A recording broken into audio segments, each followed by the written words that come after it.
Hi, lovely folks. It's Jo Gifford here from dexterousdiva.co.uk. And as part of my blogging for business bootcamp, we cover loads of stuff, but part of what we cover is about finding out what your audience really wants to hear from you. So here's a quick 2-minute tip on making some content and blogging for business and how to repurpose some of that. So first of all, you need to find out what people want to know from you, because actually what we think our audience want to know is often really different to what they really need to know. So it's good to have a point to actually check in with them. And I include that as part of my MailChimp autoresponder series. So once someone signs up to my list, after being on my list for about a month or so, they have an email, which says, hey, first name, what you're struggling with, I'd love to help, and so I can create some content around you, around your questions and your needs. And more often than not, people are really thrilled to have that invitation to sort of reply and say, actually, Jo, I'm really struggling with Facebook for business, or how to use Pinterest or whatever. And so that I then really know how to create some content around those questions.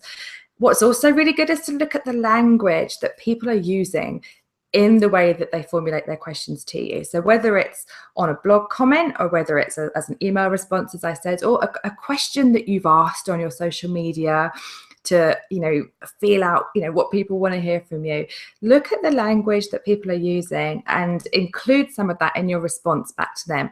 Now, hopefully, if you've done your positioning and your marketing and your copy and your tone of voice correctly, then people will be resonating with you anyway, because you're attracting the right sort of people, and that's also part of blogging for business.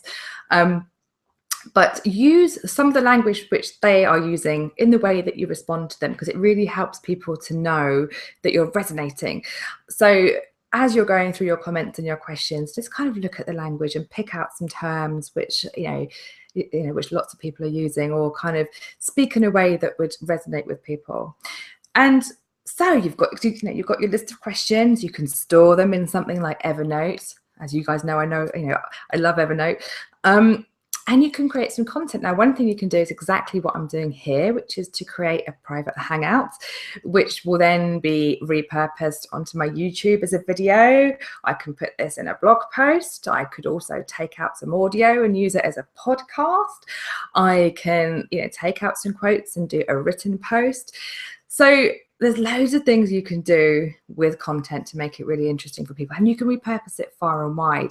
So once you've got your questions, you can either round up other people's answers to that questions, add your expertise in it, which is almost like a content, sort of curation idea rather than creation. You could ask people to send in questions as audio. So you could use a plugin such as SpeakPipe on your WordPress blog, ask people to send in their questions. You can have those questions transcribed on Fiverr for the good ones that you want to answer. Then you can answer them in a blog post. Or you could answer them as audio in a podcast and have that audio transcribed, which will then be a written blog post. So you see what I mean? There's lots of ways to go further with this. You can also then pull out some key points in your answers and repurpose those as social media visuals and put them on Pinterest, on Instagram, on Facebook and Twitter, and use that to, feed your content on those, which has content of value, which your audience really want to hear about. You could use SlideShare. So you could pull out some great points, make a SlideShare slide really easily in Google Docs, upload that to SlideShare, which is a really good actual search engine of its own, and get some new eyeballs on your stuff. You could then even narrate that SlideShare and put it back into YouTube. There's loads of stuff you can do. So I've got loads of tips, tricks and hacks, and I would love to hear your thoughts on whether you put any of these into action, or whether it's kicked off some ideas for you.